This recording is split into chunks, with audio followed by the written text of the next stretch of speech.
I hope you are keeping safe and healthy. You would have gone through our handouts during the quarter results. I would like to bring to your notice a few highlights for the quarter. The pandemic has had a significant impact on the economy. Lockdowns, restriction mobility, and declining industrial activity had restricted our combined MS and SSC sales to an extent of 38% of normal sales in April. Sales picked up immediately to 68% of the normal levels in May.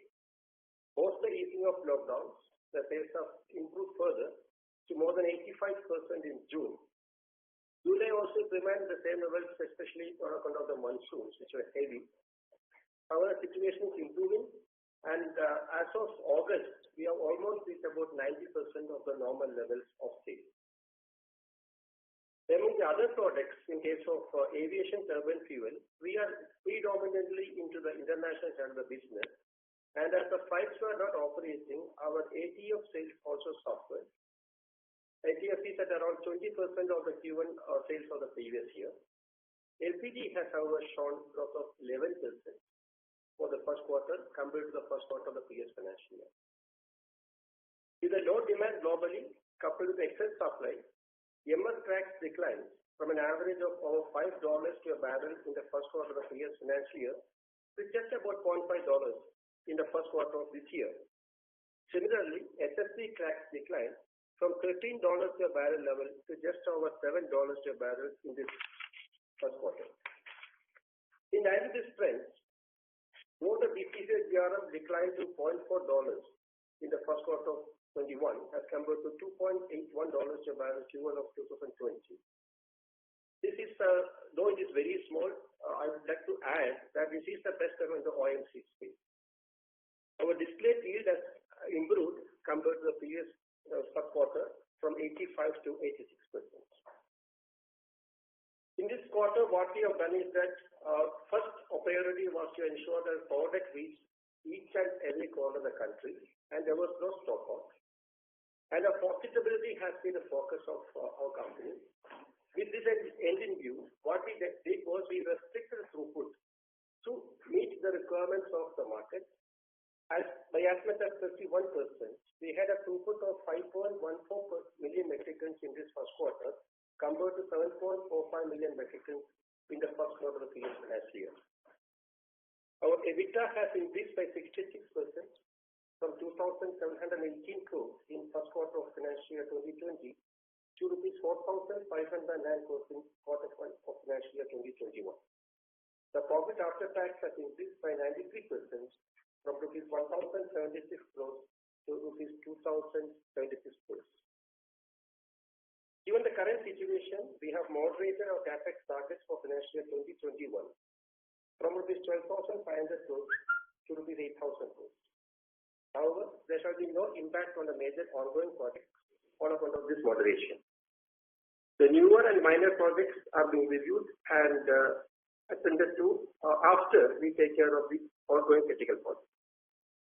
All the ongoing projects are up and running now. In spite of multiple lockdowns, we expended about 900 crores as capex in the first quarter against the revised annual target of 8,000 crores.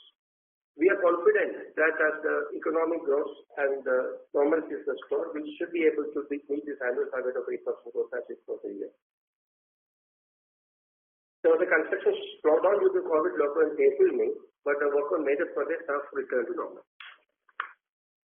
Our current borrowing is at 34,545 crores and have reduced from the 31st March level of rupees 42,000 crores. These are excluding the lease obligations amounting to about rupees 6,000 crores in the financial year 2021 first quarter. The debt equity ratio, which had gone up to 1.26 at the end of financial year 2020, is currently at 0.98. This is an improving situation. As of 31st March, we had around rupees 6,200 crores outstanding receivables from the government. Currently, the dues amount to around 4,300 crores.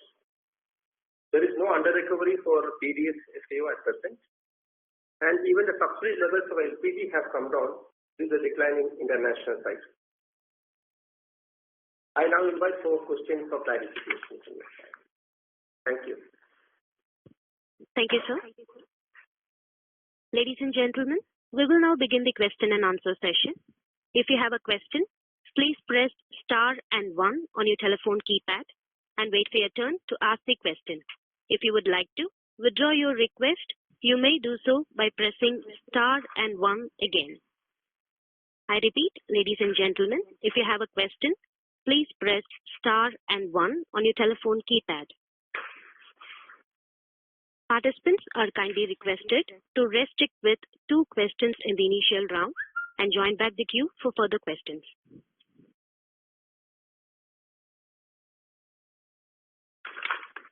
We have first question from Vidyadhar Ginde from ICICI Securities. Please go ahead. Thank you. So my first question is on the cost of your crude inventory and the volume of crude and product inventory in June end. And the second question is on what is the JRM and profit loss of BRL and money.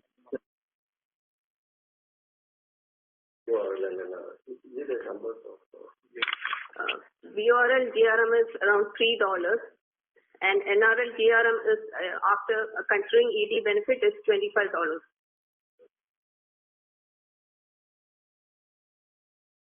Inventory levels as on 30th June is for crude in transit and in tanks totaling to 1.62 million metric tons, and the average rate comes to around $38.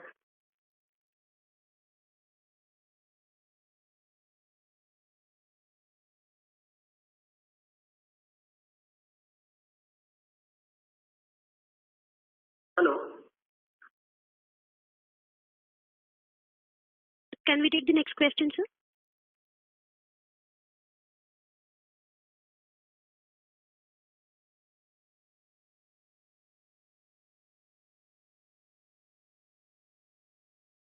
Thank you, sir. We have next question from Amit Rastagi from UBS. Please go ahead. Thanks for taking my question. Sir, could we understand that in this quarter, when we started April month, the oil prices were much lower, and now at the end of June, the oil prices have already recovered to $42-$43. So still, how come we are having inventory losses? Because some of the independent refiners have reported inventory gains for the quarter. That was my first question, if you can help in understanding that.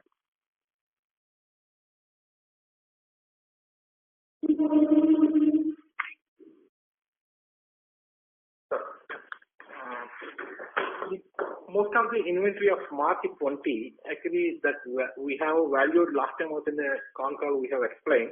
March 20 inventory, most of the inventory gets cost only which have valued. If you see the March inventory valuation is high as compared to the prices of April and May. Since the actual production in April and May is very low, so March inventories have continued in the month of April, May and some part in June also. Only the actual trend is reversed only in the month of June. That was the major reason. Still in this quarter, there are some inventory losses on the refinery side. To what Mr. Gupta has told you, the month of April has seen the lowest prices because crude prices were around $18 a barrel in the month of April, which was much lower than in the month of March. It increased to around $29 as we reached May, and further increased to $40. So there has been ups and downs, and there has been trading losses also we reported in this quarter. Okay.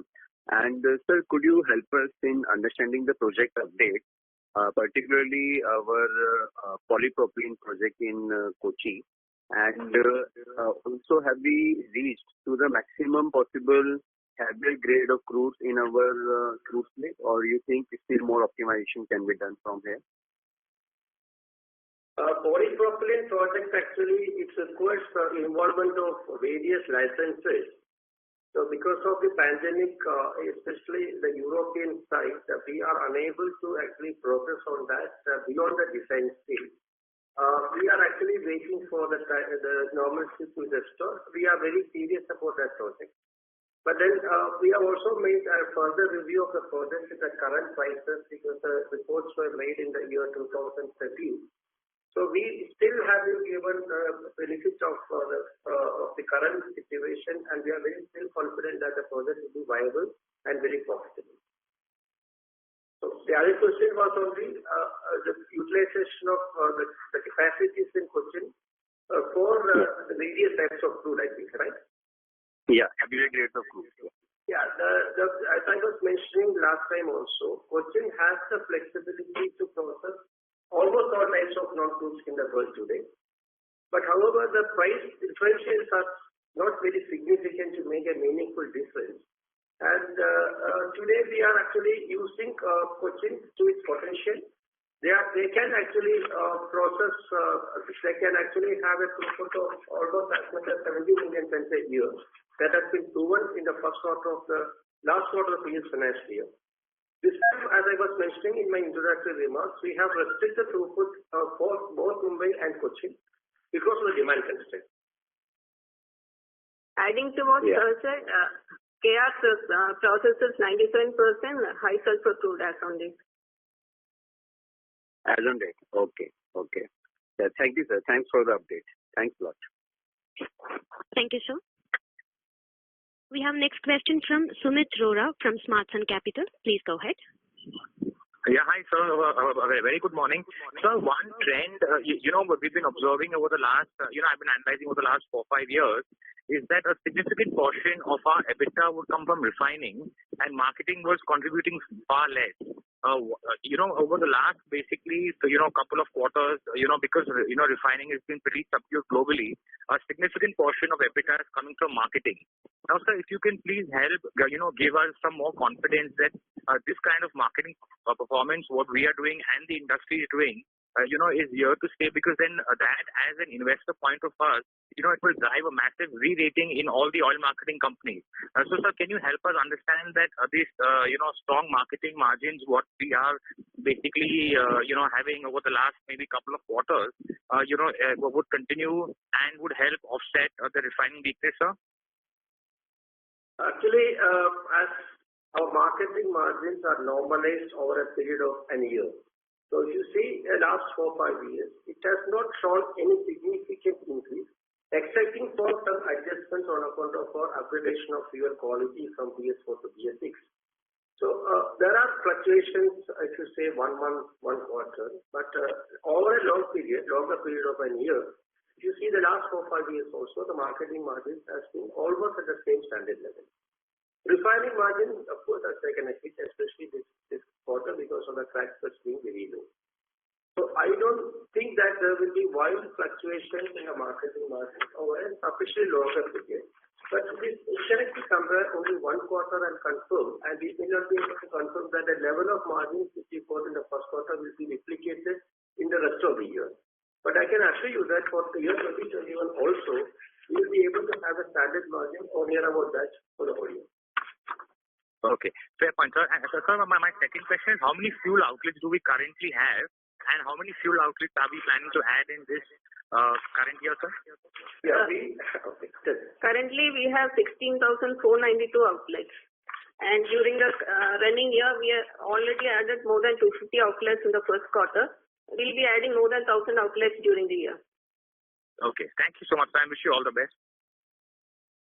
Thank you, sir. We have next question from Pinakin Parekh from JP Morgan. Please go ahead. Yeah, thank you very much, sir. 3 quick questions, sir. First is, if we look at the adjusted GRMs, Kochi was, substantially higher than Mumbai refinery this quarter. Is this something which is sustainable, or is it just because the way inventory accounting took place that we saw Kochi reporting better GRMs than Mumbai on an adjusted basis? It depends on the kind of inventory accounting and also the types of crude both the refineries have processed. Understood. So my second question is that when I look at the debt position, the 40,000 crore has come off on a Q-on-Q basis, but still remains elevated versus last year levels of 30,000 crores. Given the visibility that the company has at this point of time, does the company expect the gross debt to come off materially to last year's levels, or should it sustain at these levels? Actually, the crude debt levels have come down, as you have observed, from March to June. Today, we have a working capital requirements higher than in the normal time because we are holding significantly higher levels of product inventory. Because of the reason that the progress of the demand growth has been like a V-shaped curve from April to May to June to August. So once the situation becomes normal, our working capital requirements will also come down. And we hope that our debt levels will come back to normal levels of about 30%. Understood. So last question is, Bharat Oman Refineries remains a joint venture, right? There is no move to convert the debt into equity and become a majority shareholder? Actually, we have converted the convertible warrants as per the terms of the warrants issue at the end of the 7 years in the month of March. And we hold today 63% shares in BORL. So it has technically become a subsidiary. But for the purpose of accounting, because of the standards, the control, because we have an investor rights agreement with the partner, it continues to be treated as a joint venture for the consolidation purpose. Understood. So while BPCL has 63% ownership of the BORL, in terms of management, it is split control. Yeah, because we have an investor relations agreement with that company. And because of that, the control is exercised jointly, and therefore the accounting standards requirements of a subsidiary is not fully met as of now. Understood. So any moves to change that, sir, investor agreement with the change in ownership?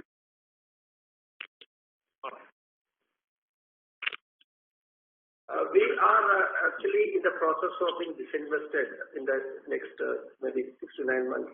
We are in discussions with Oman, and at this stage, we are not in a position to further confirm or deny our interest in this. Understood. Thank you very much. Thank you, sir. We have next question from Manikanda Gare from Axis Capital. Please go ahead.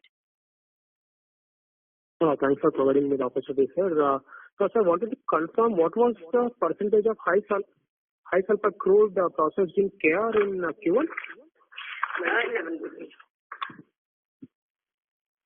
It was 97%. 97? Yes.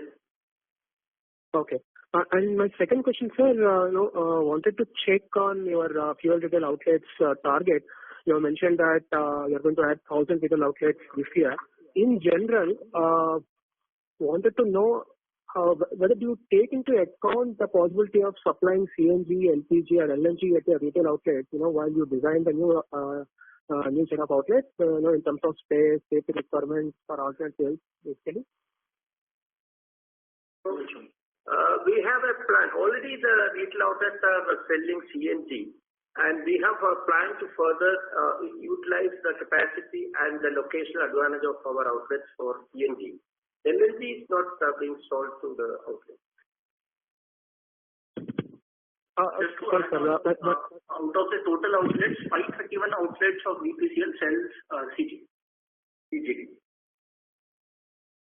CNG. Okay. So my question is with respect to whether you also plan to add CNG, or you provide the facility to add CNG, LPG, LNG in the future when you want to do that. Do you also account that in the design of the retail outlets? Our current outlets itself have space for additional CNG wherever it is possible. So that provision is always there. So across all the new outlets, that provision is always there, is it? No, it depends upon the location at which we are planning. If we feel that it is feasible and beneficial in particular area, so we already have the space and the assets and infrastructure available, so we can take suitable decisions at that time. Okay, thank you, sir. Thank you, sir. We have next question from Probal Sen from Centrum Broking. Please go ahead.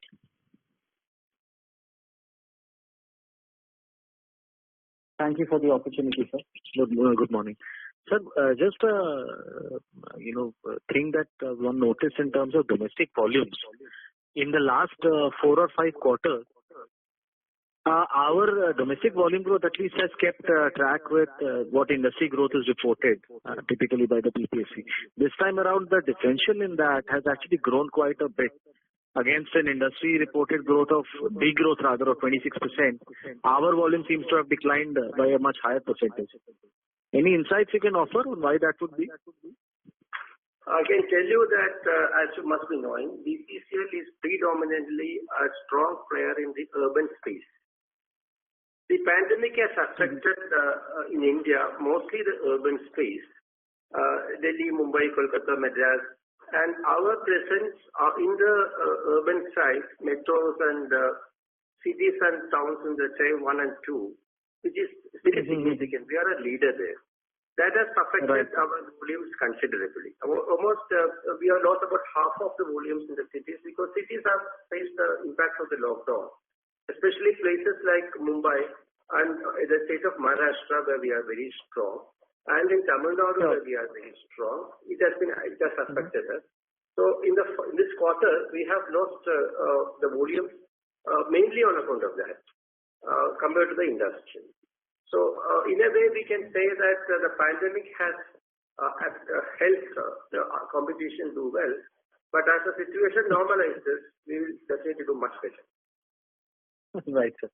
So the second question was, and I apologize if you covered it in your opening remarks, but just granular capex guidance for this year and the next, and have there been any changes due to the COVID lockdown for this year's capex plan? Yeah, so earlier we had planned a capex of around 12,500 crores. Because of the situation, we have reduced the target to around 8,000 crores. So out of the 8,000 crores in refining, in the current year, in the first quarter, we have already spent around 900 crores. So that bifurcation was 250 crores for refining and 250 crores for marketing. Okay. And as far as the target is concerned, so in the refining sector, we've been spending around 2,300 crores. I'm talking about the 2021 capex target of 8,000 crores. Sure. Yeah. The marketing would account for around 3,500 crores. 830 crores we have kept for petchem, and around 8 crores we have kept for exploration business, and then the balance is for gas and other business. Okay. And sir, last question, if I may, any update you can give on Mozambique?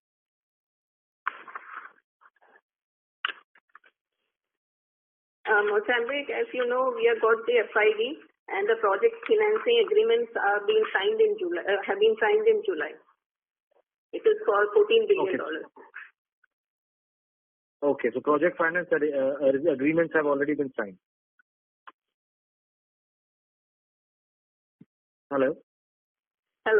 Yes. Yeah. So ma'am, what's the timeline for starting now? Any fresh timeline? So the timelines have remained the same. Just because of the COVID, some operational difficulties were there. However, there is no major shift in the timeline, and still within 4 years, we are expecting the project to complete. All right. Thank you very much, sir, for your time. Thank you. Thank you, sir.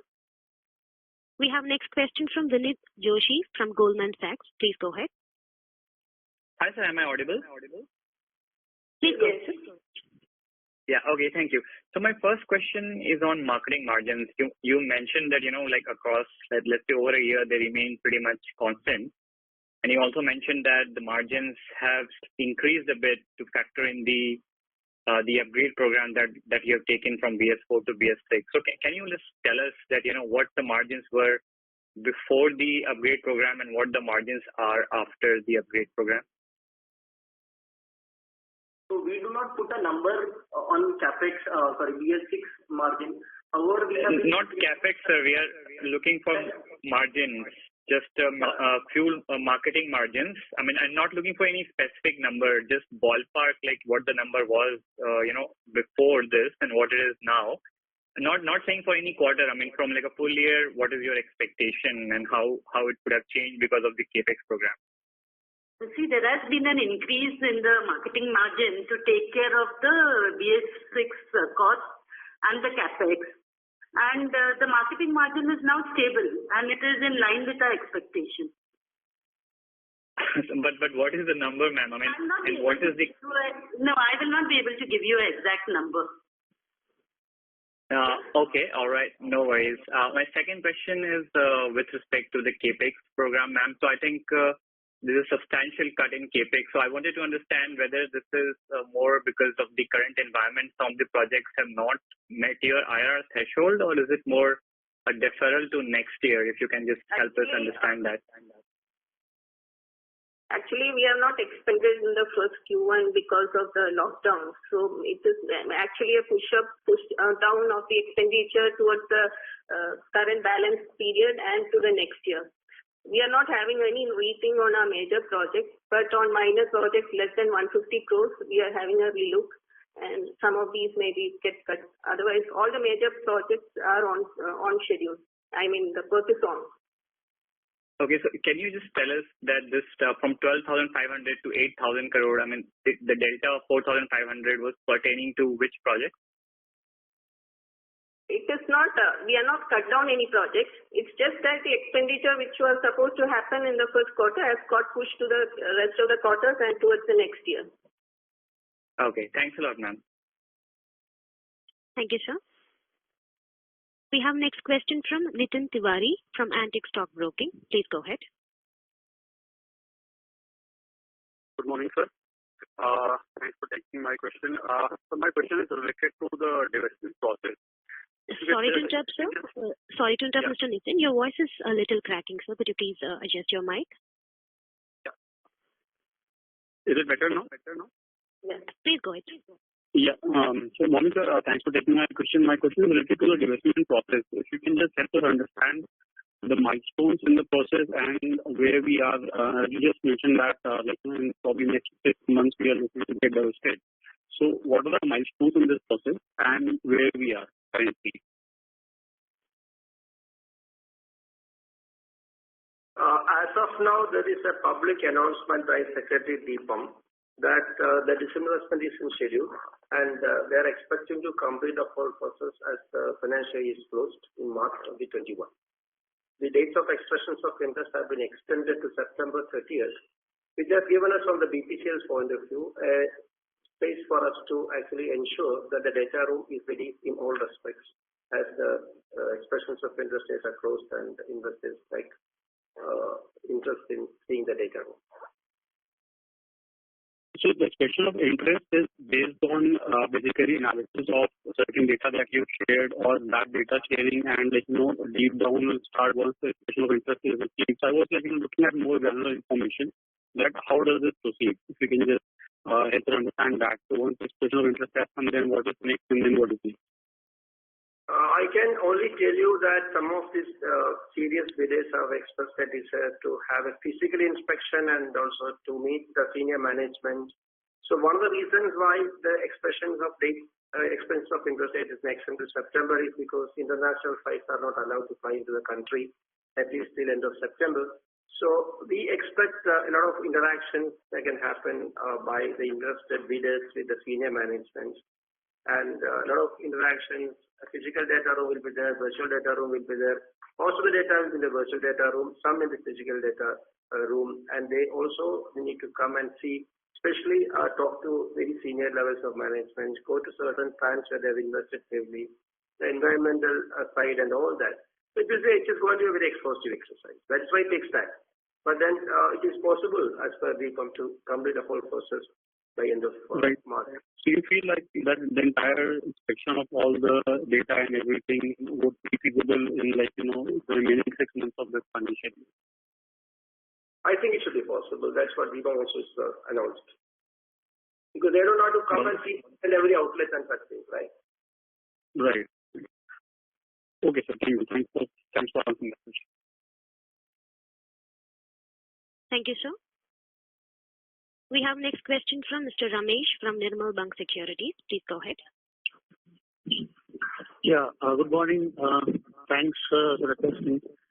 Can you give us the profits for Numaligarh Refinery and URL for this quarter? Yeah. So the profit for URL PAT was a loss of 238 crores for Q1 April to June 20. For NRL, we had a profit of 462 crores profit after tax for the quarter. Okay. And the second thought is your JV share of profits has come down sharply. So other than DORL, any other entity contributing to this fall in your JV share and your consolidated number?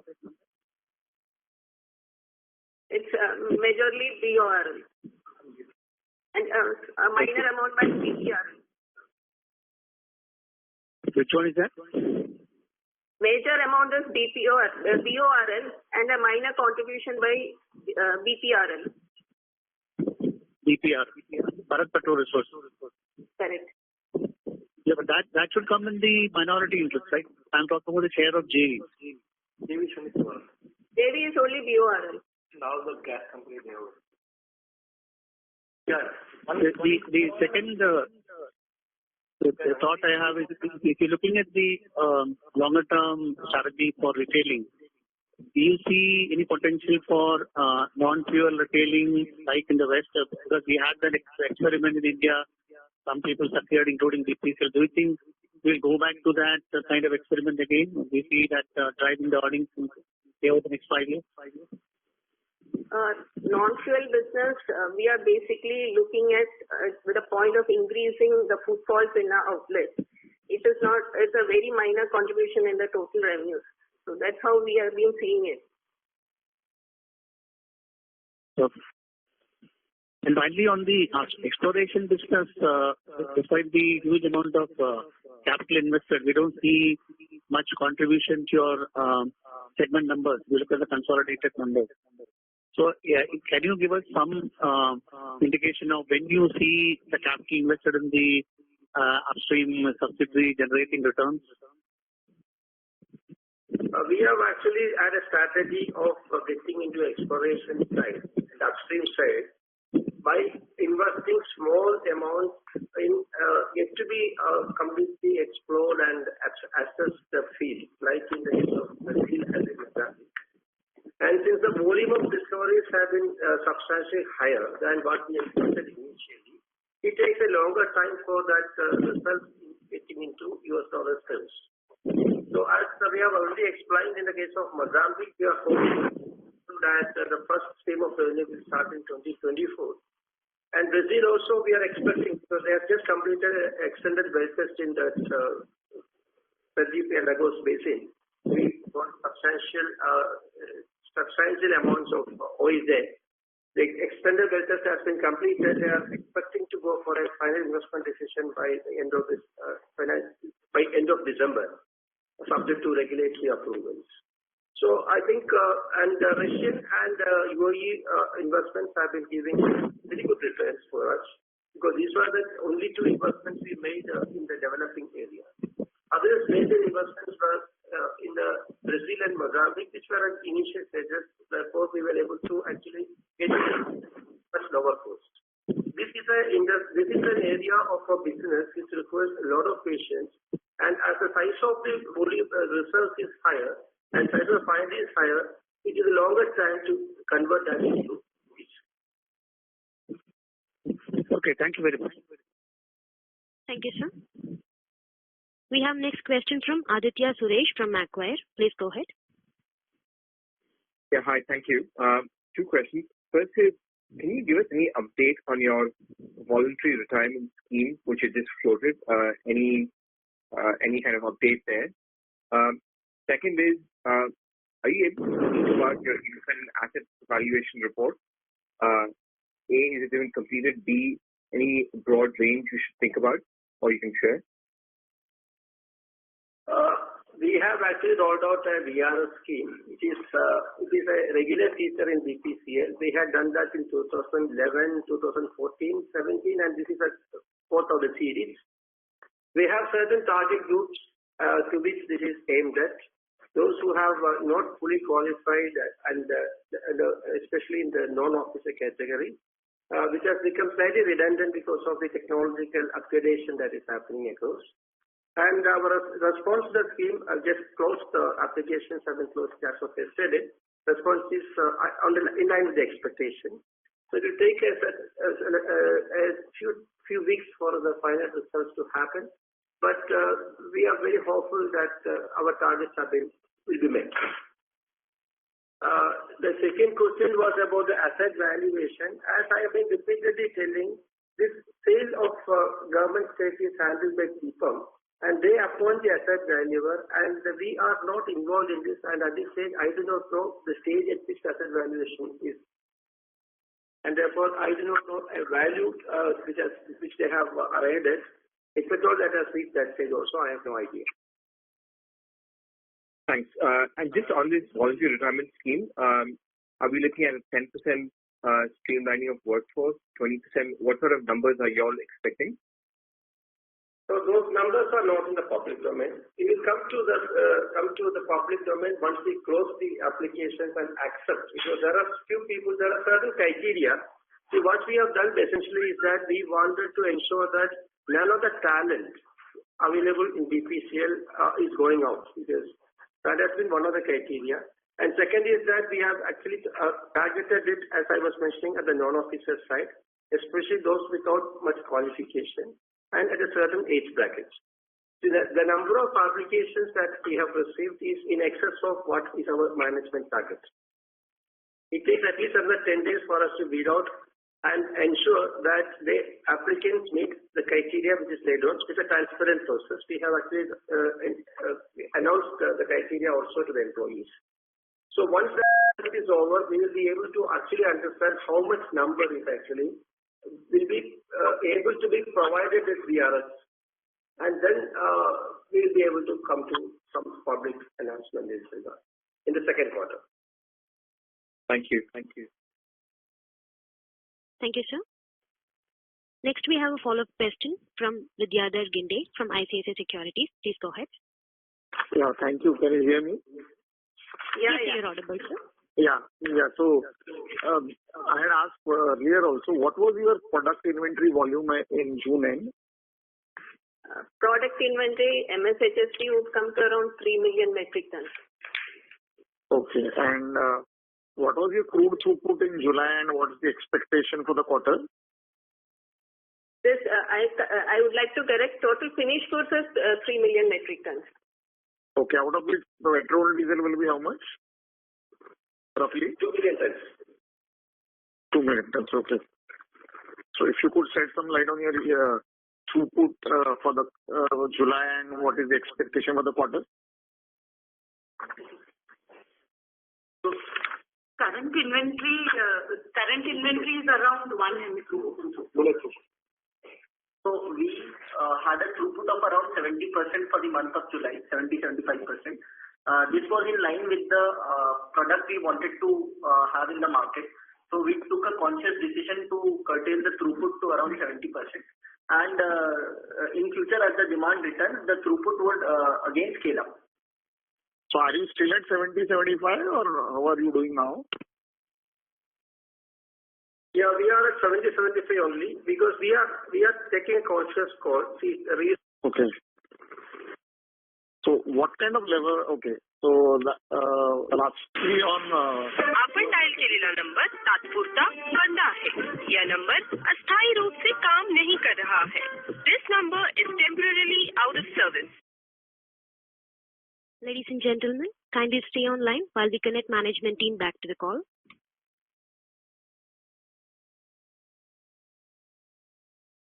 Out of service.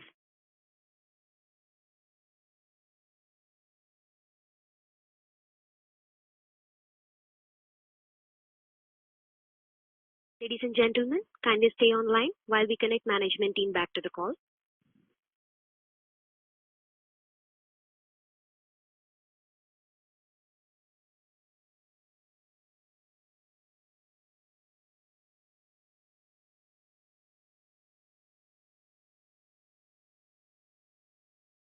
Ladies and gentlemen, kindly stay online while we connect management team back to the call.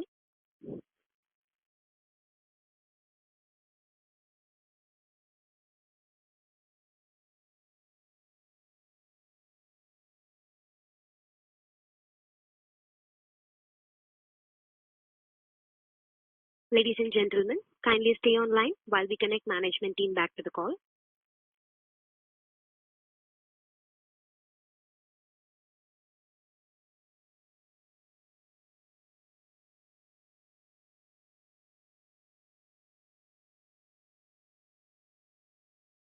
Ladies and gentlemen, kindly stay online while we connect management team back to the call.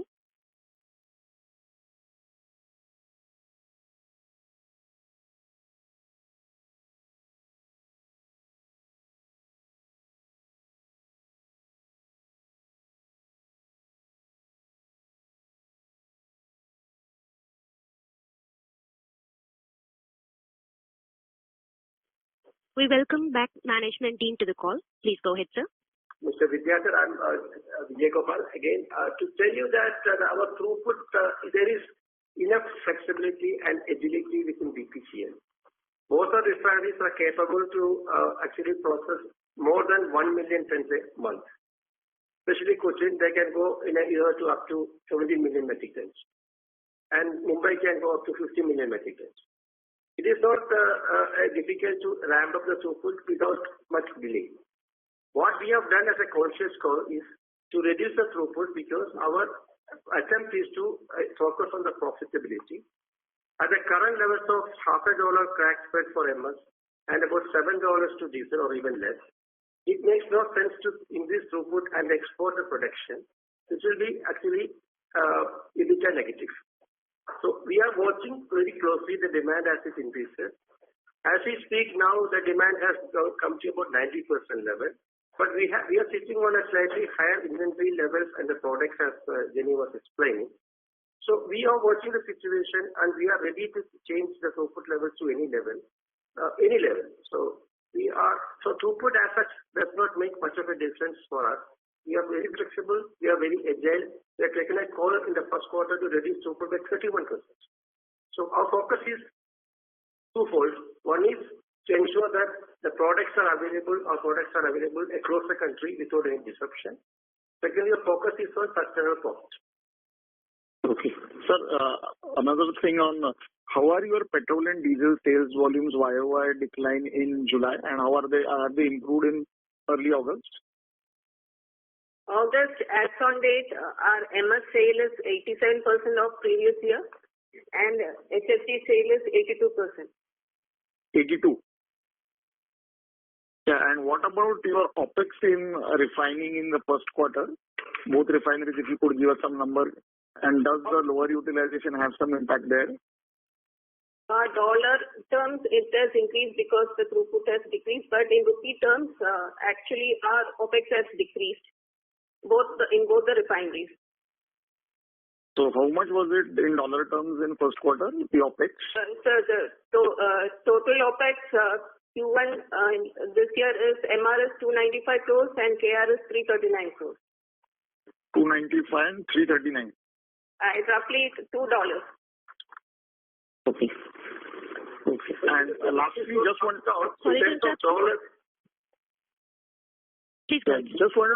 Just wanted to confirm, Numaligarh, you said profit is 46 crores, is it? Numaligarh. You said 46 crore profit. Just couldn't hear properly. Pardon me? 460 crores.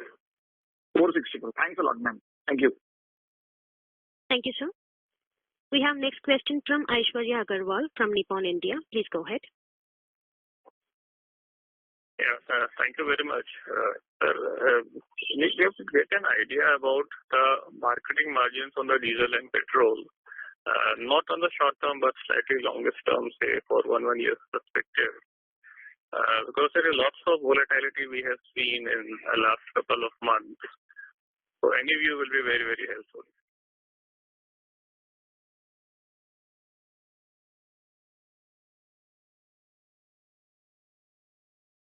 Ladies and gentlemen, kindly stay online while we connect management team back to the call.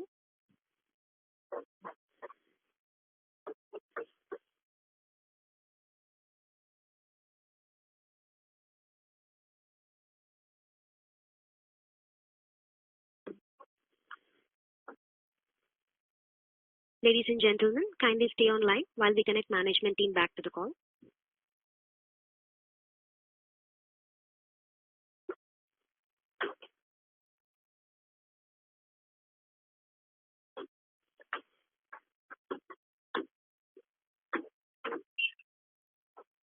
Ladies and gentlemen, kindly stay online while we connect management team back to the call.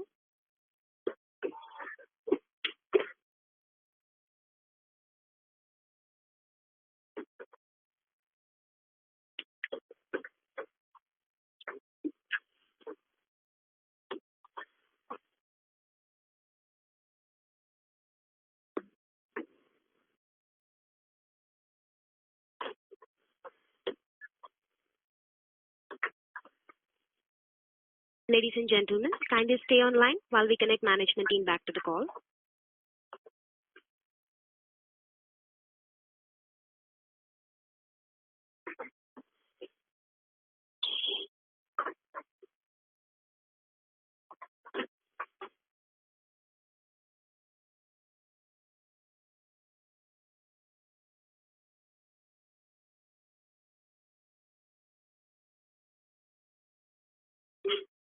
Ladies and gentlemen, kindly stay online while we connect management team back to the call.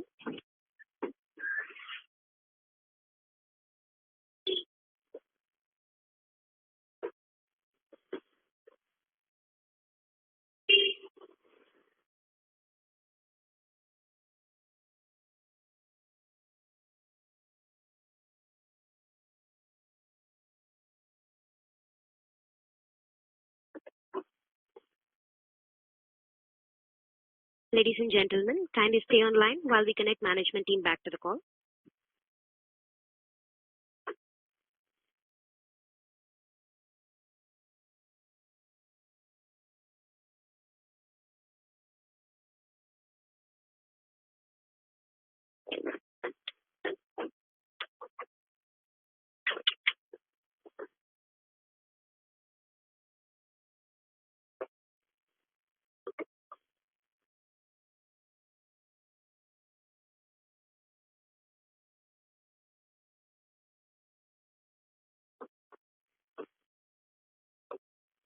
We welcome management team back to the call. Please go ahead, sir. Yes, sir. This is Aishwarya Agrawal from Nippon India. My question was to share your views on the marketing margin on the diesel and petrol, because of late we have seen lots of volatility in those numbers. And what I'm looking for is slightly longish view, which is for every year what kind of margins we should anticipate, or are we looking at the marketing margin in combination of the refining and look at on a gross level?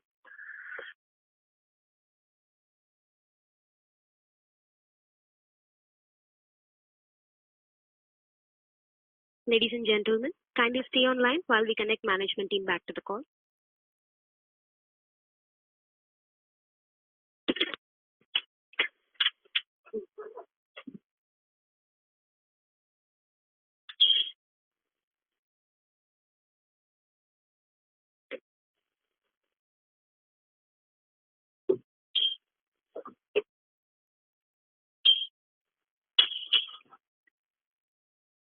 Ladies and gentlemen, kindly stay online while we connect management team back to the call.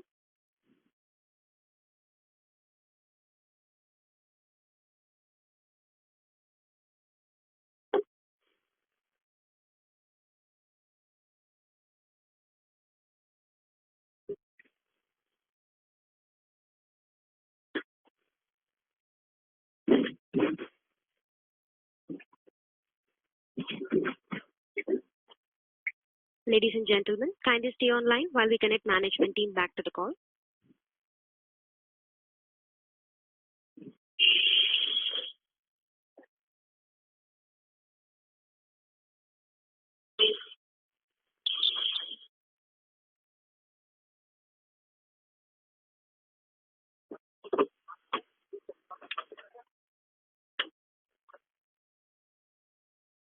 Ladies and gentlemen, kindly stay online while we connect management team back to the call.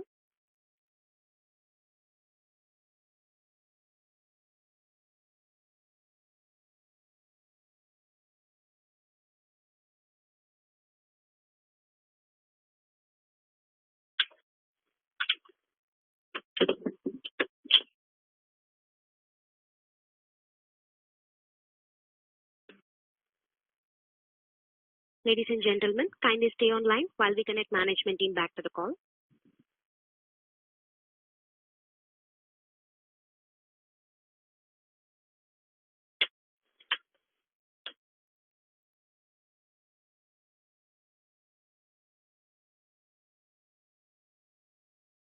Ladies and gentlemen, kindly stay online while we connect management team back to the call.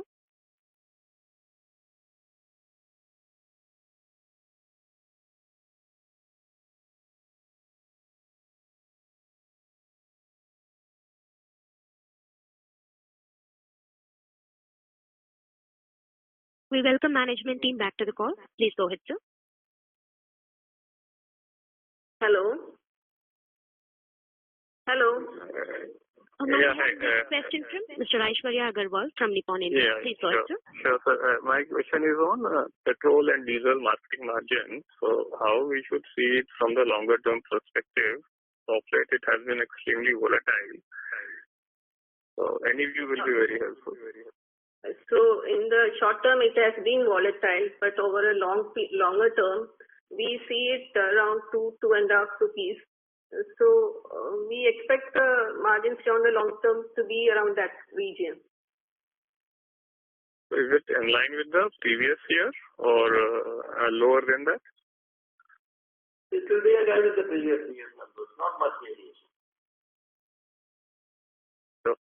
And then how you will be able to overcome the losses in the refining segment, because there is a huge inventory loss as well as very weak margins.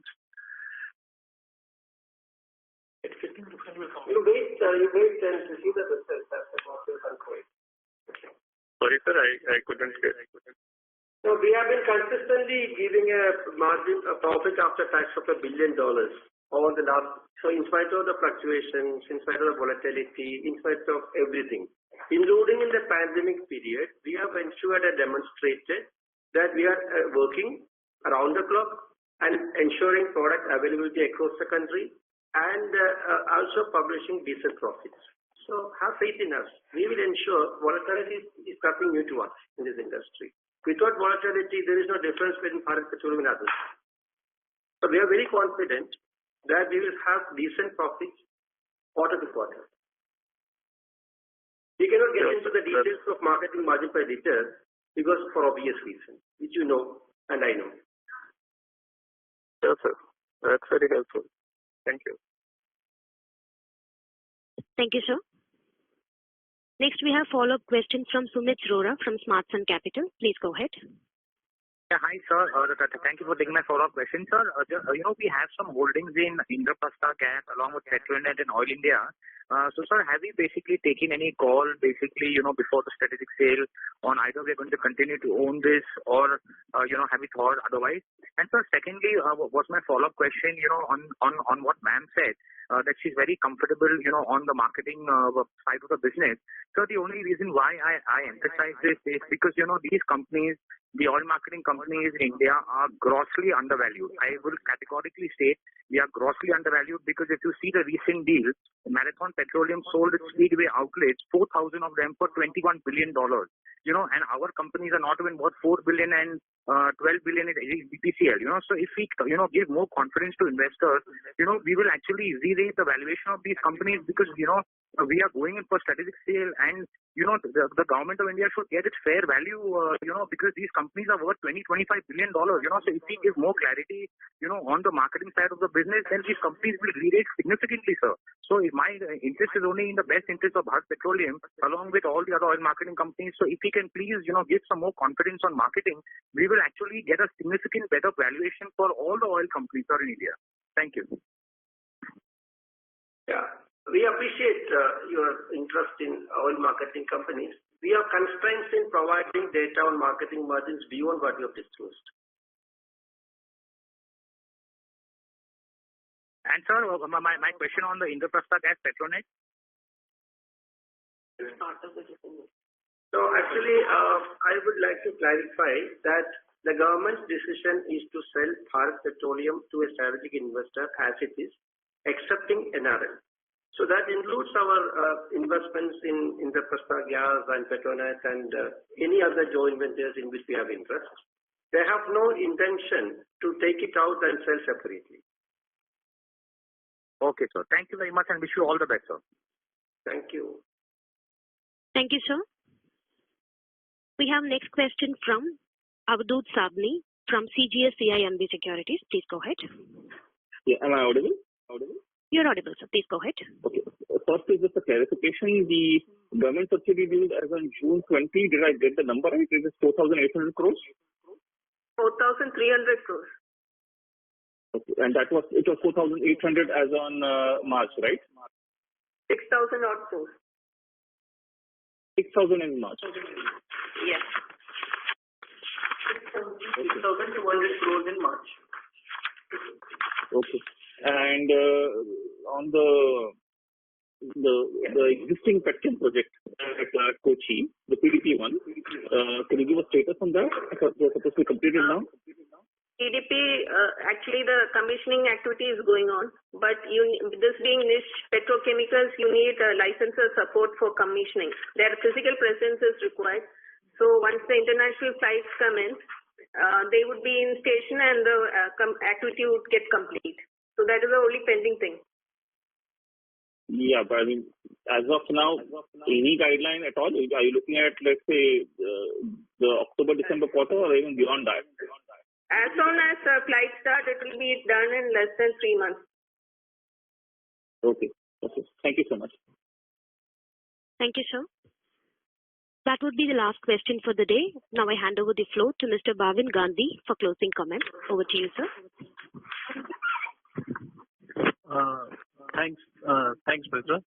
I would like to thank the management of BPCL and the investors for sparing time for this conference. Thank you very much.